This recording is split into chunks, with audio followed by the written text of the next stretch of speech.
जागो, क्योंकि जीवन अभी है। सांस को महसूस कीजिए, क्योंकि जो क्षण अभी है वही एकमात्र सत्य है। जीवन भविष्य में नहीं है, जीवन अतीत में भी नहीं है। जीवन केवल इसी क्षण में है। लेकिन समस्या यह है, हम जीते कहीं और हैं। शरीर यहाँ है, मन कल या कल के बाद में भटक रहा है। आपने ध्यान दिया? जब आप चलते हैं तो सोचते कुछ और है। जब खाते हैं तो मोबाइल में खोए होते हैं, और जब जीते हैं तो सच में जागे हुए नहीं होते। मन एक सुंदर दास है, लेकिन बहुत खतरनाक मालिक भी है।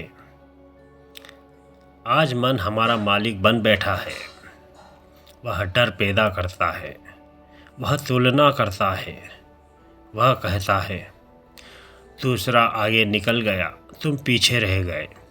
लेकिन जरा सोचिए, क्या आपने कभी पेड़ से पूछा कि वह दूसरे पेड़ से आगे क्यों नहीं बढ़ा?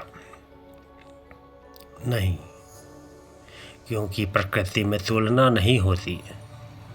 तुलना केवल मन करता है, और जहाँ तुलना है वहाँ दुख निश्चित है। तुम जैसे हो वैसे ही पर्याप्त हो, बस तुमने खुद को स्वीकार नहीं किया। बचपन से हमें सिखाया गया, अच्छे बनो, सभ्य बनो, आज्ञाकारी बनो, लेकिन किसी ने नहीं कहा सजग बनो। आज्ञाकारी इंसान खतरनाक नहीं होता, लेकिन जागृत इंसान व्यवस्था को हिला देता है। इसलिए समाज डरता है ध्यान से, प्रश्नों से, स्वतंत्र सोच से। ध्यान का अर्थ है कुछ करना नहीं, बस जो है उसे देखना। ध्यान में बैठकर विचारों से लड़ना नहीं है, बस उन्हें आते जाते देखना है, जैसे सड़क पर गाड़ियाँ गुजरती है।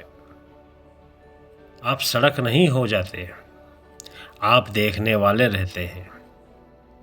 उसी तरह विचार आने दो, धीरे धीरे। उनके बीच जो खामोशी है वही असली आप हैं।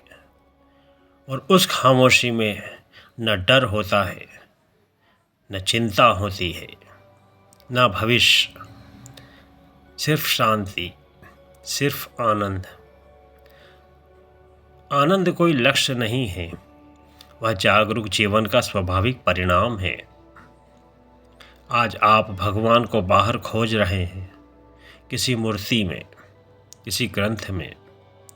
तुम स्वयं ही वह हो जिसे खोज रहे हो।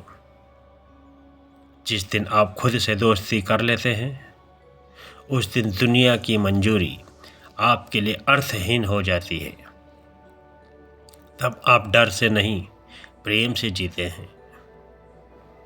तो आज इसी क्षण, कोई संकल्प नहीं, कोई प्रतिज्ञा नहीं, बस एक छोटा सा प्रयोग। आज जो भी करें पूरी जागरूकता से करें। चाय पिएं तो चाय पिएं, चले तो चलें, सुने तो सिर्फ सुने। यही ध्यान है, यही धर्म है, यही जीवन है। क्योंकि जागा हुआ इंसान ही वास्तव में जीवित होता है।